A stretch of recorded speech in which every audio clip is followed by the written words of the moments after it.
We allow business leaders to dictate things based on who they like, who they golfed with the last weekend, and things like that, when it should be who is doing the work and who is a benefit to our work environment and our culture. Don't conduct your analysis in isolation because data is so incredibly powerful. Not defending just the tribe, but defending the organization. Those creative people that you really want to keep empowered, keep excited, keep motivated, keep thinking. A good experience pays dividends down the line. Stereotypes tend to break down in proximity. Welcome to We're Only Human, a podcast about human resources, business, technology, and the workplace. My name is Ben Eubanks, your host, and I'm so glad you're here.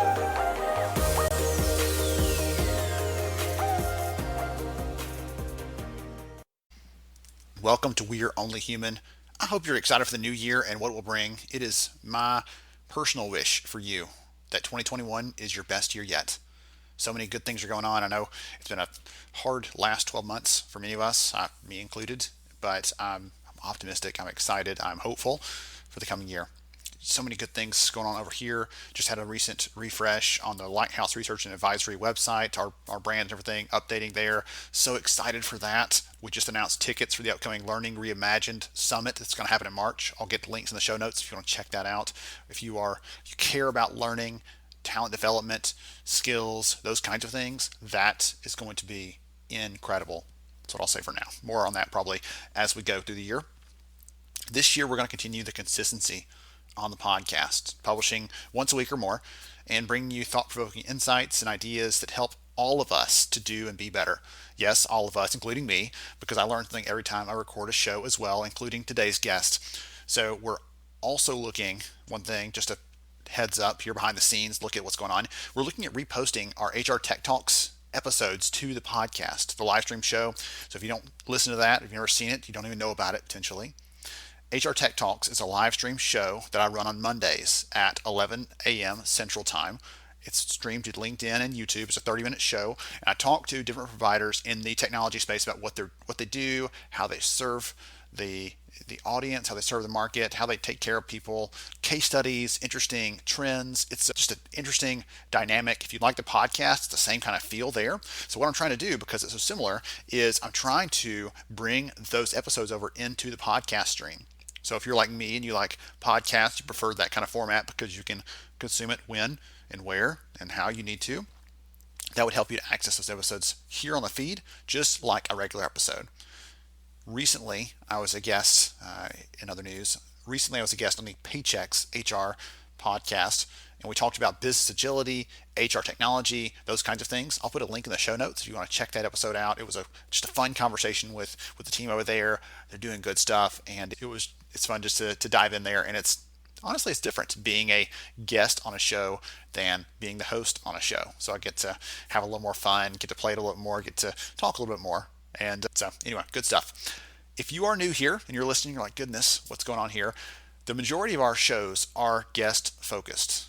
We bring in these people, we have great interviews. Some of them focus on HR technology because that's an area that I spend my days researching, looking at, connecting into. Other episodes are focused on research. We do a ton of research at Lighthouse, looking at trends, and we're going to be doing a lot more this year. Last year, with everything going on, we slowed some of our research down because it was a moving target as to what we needed day to day, but we're going to be doing more of that. And other episodes are on case studies and examples in the trenches, how to tackle the things that we're dealing with.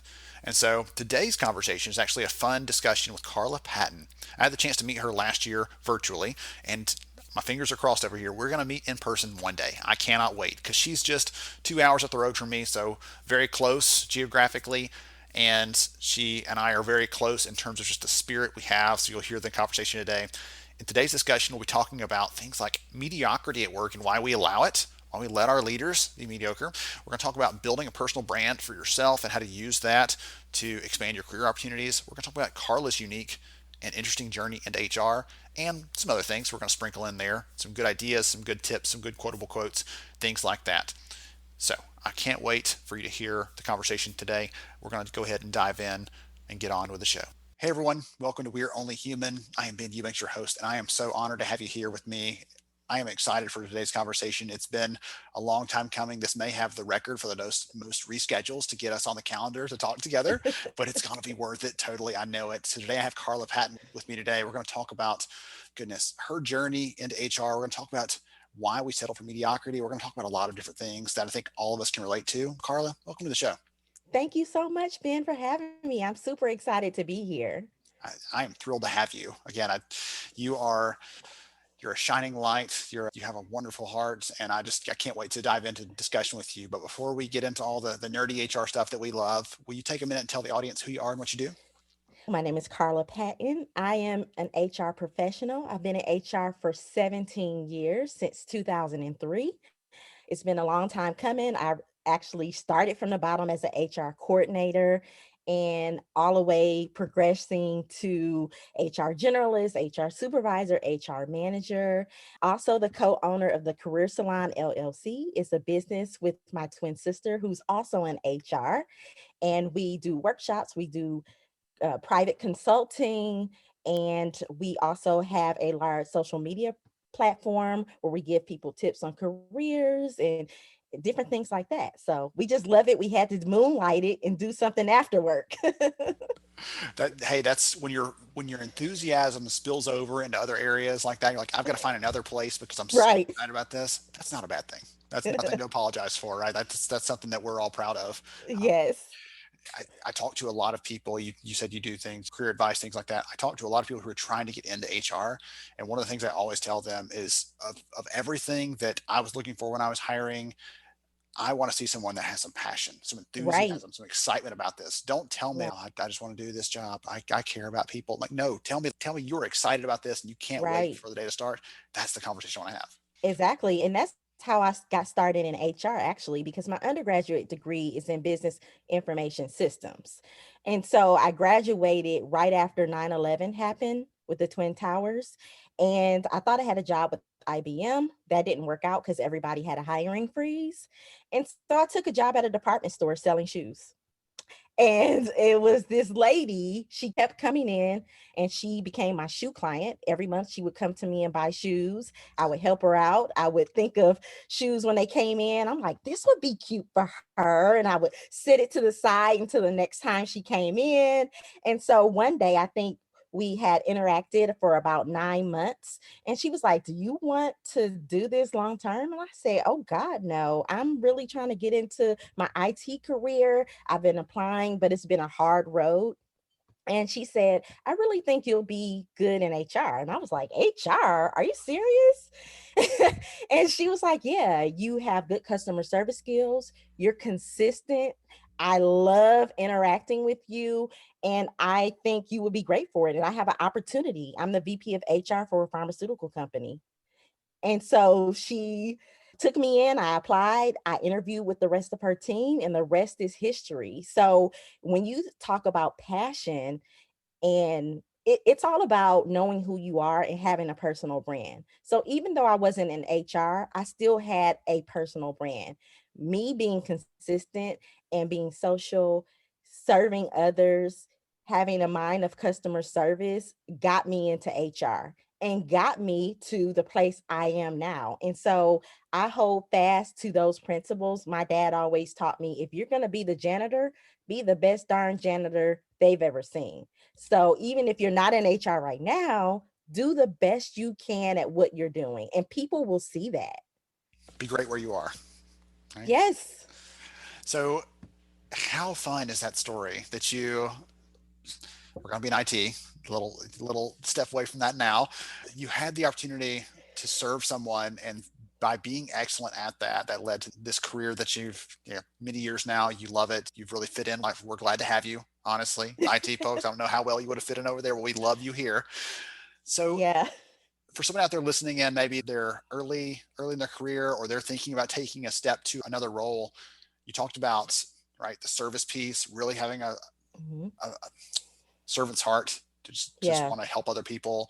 We talk about the enthusiasm piece. Any other tips for someone that's thinking about that? Because I know, again, you focus on career tips broadly, but I'd love for you to talk to someone who is maybe where you were all those years ago and thinking about how to make themselves stand out. One thing is, don't be afraid to reach out and get advice from other senior level professionals, get a mentor, someone that can help you along your journey and you can bounce questions off of. And another thing is do the work. If you're trying to pivot into HR or to another industry, do the work that you can do to prepare yourself. So when earlier on in my career, I had an IT background. I didn't have an HR background, but when I got into HR and I really loved it, I was like, let me do the work to say, look, I have the credentials. So I went back, I got my MBA in human resource management. I've been a certified professional since 2008. And I continue to uphold that, keep my credits. I joined SHRM and my local SHRM chapter. So I continue to interact with professionals in the industry and also keep well versed in what I'm doing so I can know what I'm talking about. People just don't want your passion. They want to know that you can do what you say you can do and that you actually know what you're talking about. So know what you're talking about. I love that. I remember years ago that it's not a phrase that I'm familiar with, but it's know your onions. It's like, I don't know Yeah. if it's a British thing or whatever, but I run across this quote from the director of HR for Heathrow Airport over in London. And she said, when it comes down to it, if I had to give one piece of advice to people to be great at HR, it's know Mhm. your stuff, right? Yes. Because anything else you do can't eclipse that. You can't get around not knowing how to do the things that we need to do to get our work done. All the other things Yeah. are add-ons beyond that. So I'm glad you pointed those pieces out there. It's critical. Hmm. Awesome. So I had a chance recently. I didn't even know. Again, you and I've only known each other for a few months, Yeah. but I ran across some writing that you had done, and I'd Hmm. love to talk about that a little bit and dig into it because you had written about mediocrity. I'd love to know Hmm. what spurred that, and I'd also talk through the conversation there because I'm thinking about this through couple different perspectives. Number one, you talked about I'm helping people that are thinking about getting work, think about the personal brand, right? Hmm. And my personal brand is mediocrity, doesn't shine a light for any employer that wants to hire them. Right. But also from the perspective of us as HR leaders, like we sometimes settle for they didn't let me get in the driver's seat, so I guess I'll just hop in the back and we'll go from there. And we're missing a Right. chance to really have an impact. So talk about like what spurred that. Why in the world did you take on the topic of mediocrity? And we can kick that around a little bit. I think what spurred it is because all the years of being in HR with my friends and colleagues venting about their managers or different managers that they have observed in their work environments, not knowing their jobs, berating other people in the department, giving negative feedback, but they don't know how to do their job. So, like, how are you going to give me feedback? And just the way that companies tolerate mediocrity in a workplace and they continue to promote those people, even though it's very costly to culture, costly in your bottom line to maintain that type of environment where you're okay with that. And so that's what spurred it. And I wanted to talk about it. It was like the elephant in the room, I thought, because we're talking about it behind other people's back and venting to our friends about these mediocre people in our workplaces. But as HR professionals, we don't put it out there on the table and say, you know what? Why are we promoting this person? They're mediocre. Like, I'm not even a developer, and I know this person is mediocre. We allow business operations to dictate things based on who they like, who they golfed with the last weekend, and things like that. When it should be who is doing the work, who is putting up premium quality work, and who is a benefit to our work environment and our culture. And I don't think businesses invest enough time in figuring that out and also going through that and weeding out those people because mediocrity, it doesn't even it's not even below average. It's something you can't describe. It's not, I saw one definition that says it's not great, it's not poor, it's not average. So you can't even be average. That's a problem. That's a problem. Good is the enemy of great, right? We're just okay. No one wakes up in the morning. I hope not. If someone listens to this and you said, I woke up this morning saying, I hope I'm just okay today. Let's have a talk. I'll hook you up with Carla. She'll have a talk with you. She'll fire you up. But we don't wake up saying, how can I just be, mediocre today? And so I feel like we fall into that. There are traps. We just get hung up in a rut. I don't know what it is, but there's two things popped out as you're saying that. Number one, why in the world do we promote people because they've been there and not because they are going to make good leaders? That is one of the cardinal sins of every company I've ever worked for is, okay, this person's been here for a period of time, so we'll make him or we'll make her a leader over other people, even though they were good at their job, and suddenly we're going to Right. promote them into something that they might be really a bad fit for. And I think a lot of businesses are passive aggressive. Mm. Like they don't want to have crucial conversations with people. Oh, you've been here 20 years. So I don't owe you a good feedback conversation that can raise the bar and raise the standard for you to be better than you've been for the last 20 years.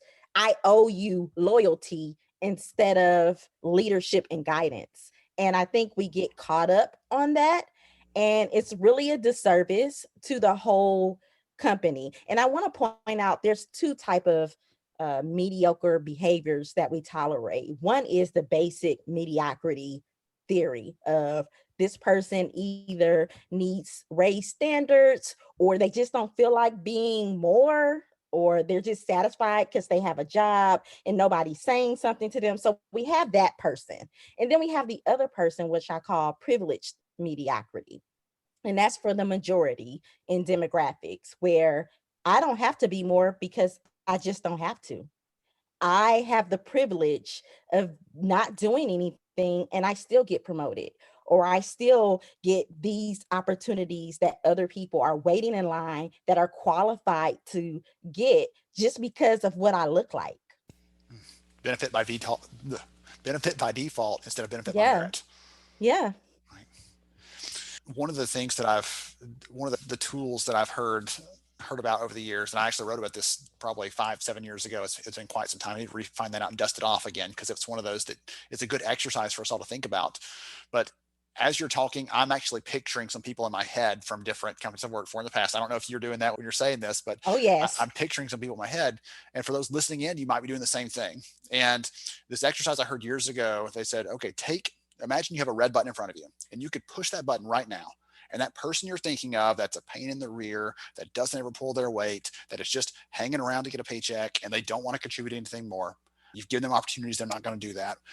If you could push that button and replace them with someone who cared, who was performing, who was excited to come to work, would you push that button? And if you would, then you should find a replacement for that person today. Don't hang on till tomorrow, because every day you do that, you're making the decision to hire that person who doesn't care all over again by not finding another person to do that.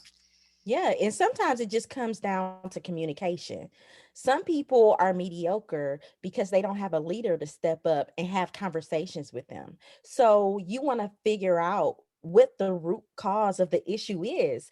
But a lot of leaders, they either don't have time, they either think that's not my role, they should be ready to go and doing what I expect them to do. They may not know how. So there are some people are mediocre because they really don't know. And that is the fault of the leader. You should be able to trust the hired talent.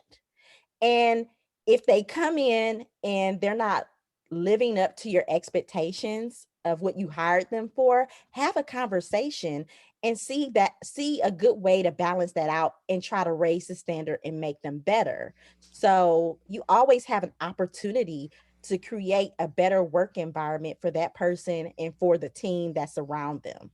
Raise the standard, don't lower the bar, right? Yep. There's a Hmm. there's a book, and I can't remember what the book is, but I'll remember the idea behind one of the key ideas in there. They talk about these researchers did this experiment where they had a teacher grade some students' papers, and some of them they got back that said, Carla, this is your grade. And others like would get one back. What's your sister's name again? Camille. Camille. And it would say, Camille, this is your grade. I believe in you. I know you can do better. And Hmm. all of the students got a chance to redo their work and turn it back in for another grade. And the people who were in that second group who got the thing that said, I know you can do better. I believe in you. It's just a note. It's not anything else. It wasn't even like verbal. It's just a written note. Those students were more likely to turn it back in and more likely to get a higher grade than the group who just said, here's your grade. And so that's a chance, like you're saying there, for those leaders to say, I have high expectations of you. I know you can do this. I believe in you. How can I help you? Instead of just assuming that person is stuck where they are, and they are literally stuck there. They can't get anywhere. They're never going to get better. They're never going to move. That needle's just pegged and it's not going to go anywhere from there. Absolutely. So if someone's listening, you've got some amazing experience in this space. Obviously, you've got the passion. What advice would you give someone that wants to be successful long term in our field, in recruiting, talent, HR, kind of rolling that all together? We talked about some of those things already. If you want to reiterate those, that's fine. Like recap those, or if there's something else like a secret tip from Carla you didn't share earlier, if there's one of those as well. I just love to hear from you. I'm always collecting those things because inevitably one of them surprises or shocks me. Everybody has a perspective, and you have such a really cool story that I'd love to hear from you. What things does it take to be effective in this role? I think still going back to building your personal brand. I know when people think about personal brand, they often think of something or building a brand, they think of something external to them. Like my company I work for is a brand. I'm not a brand. But when you actually think about it, you have a brand whether you want to or not. When you open your mouth, you're selling yourself. The work that you produce or how you perform is a part of your brand. And I want to say that building that, cultivating your own personal brand follows you. And I think a key to my success in this realm is some people get into jobs like this because HR is seen, they hold the key, they have all the information on employees, they know the inside scoop and all of that. But it's more than just that. It's the work this is a service industry. So the work we do affects people's lives. We have to build trust with employees and leaders across the whole organization. And I think one thing that's benefited me is people know that when they ask me something, I'm going to do it and it's going to be done. So if you look, my personal brand follows me from the day I started HR to today. So you can interview anybody that I've worked with. They can say a lot of things about me, but what they can't say is Carla didn't finish this, or Carla did this wrong, or Carla was a low performer. They can't say that. And so I think your work should speak for yourself and it should be consistent. People like when you're the go-to person, especially in HR. I have a rule. If you contact me, I'm going to contact you. I'm going to reply within 24 hours. Nobody told me to do that. That is just something that I have with my personal brand. It's just a belief, a core value that I have within myself because I want the same thing. If I contact someone that's supposed to be helping me have a better work experience and you reply in 3 days, I'm already frustrated. Do the work, do it consistently, work hard, let your personal brand develop and let it follow you. Let it be a thread through your career. So if anybody, because no one can refute when you're good. Like I said, people can say a lot of things about me, but what they can't say is I don't do my job. So do your job, do the work, and have a personal brand. Wonderful. I love that. Actions speak louder than words, right? That really Oh, paints they that sure picture. do. It really paints that Hmm. picture. When you're serving, you're excellent in your work, you're hitting the things you need to hit, that people can see that. And that better than all the headlines on LinkedIn and all the other fun things you could do. It's just be great, and that will follow there. Yes, That will follow. yes. Wonderful. This has been such a fun conversation, Carla. I appreciate you. I appreciate your perspective. If someone is listening, wants to know more about Carla, wants to know about what's going on in your world, how they can Hmm. support you, what's the best way to do that? Well, I am on LinkedIn as Carla H. Patton, and you can follow me. I would love to connect with anyone, love to have a conversation if you're open to it. Like I said, I also have my own business with my twin sister. We call ourselves the HR Twins. It's called the Career Salon LLC. We have a podcast streaming on all major platforms: Spotify, Spotify, Google, Apple. We're on Instagram. We have 2 Facebook shows that usually come on Fridays. And so we're on Facebook at the Career Salon LLC. We have a website where we post a blog, and that's www.thecareersalon.com. I would love to see you on there. We love to receive feedback. So if you want to email us anything that you're interested in, just let us know. Wonderful. That is great. I'm going to make sure and get those links in the show notes. So we'll collect all those after we're done here, because I think that's, people want to connect, want to hear more Carla. And if they're like me, they're probably curious to hear the Camille side too, and hear how. Yes. So I've got to ask you a question before we wrap up here. Okay. Okay. And don't hold this against me. This is my wife's fault. So we have twins. They're our oldest kids, our oldest girls. And whenever we meet someone who's a twin, that's an adult, she always asks them, are you the good twin or the evil twin? So which one are you? Depends on what day. I love that. That is a great answer. And I have to teach our girls to say that one when they get that asked that if they're older. Oh, goodness. Wonderful. Hey, thanks for obliging me. I had to throw that out there. I had forgotten about the twin piece of that until you mentioned like HR twins. It's like, oh yes, like they're not just sisters, they're twins. That is so fun. And you both ended up in the HR space too. That's what's really fun about that. Yeah, she's in talent acquisition. So I always get onto her about, you recruiters are bad. So we're always bantering back and forth. So listen to our podcast. You'll hear a lot of that. Okay, wonderful. Well, Carla, thank you again for your time today. I appreciate you. I know the audience appreciates getting a peek inside your world, what's going on, and your perspective on things. Thank you so much for joining me. Thank you so much. Glad to be here. Everybody else, thank you for joining us. We're Only Human. Hang tight, and we will catch you next time. Thank you so much for joining me on the show today. I'm honored to have you as a listener. If you enjoyed this episode, please take 10 seconds to rate it at iTunes, Stitcher, or wherever you listen to your podcast. Also, if you know a friend that could benefit from today's conversation, please pass it their way. After all, a rising tide lifts all ships. To see show notes, sponsor information, and our full show archives, visit onlyhumanshow.com.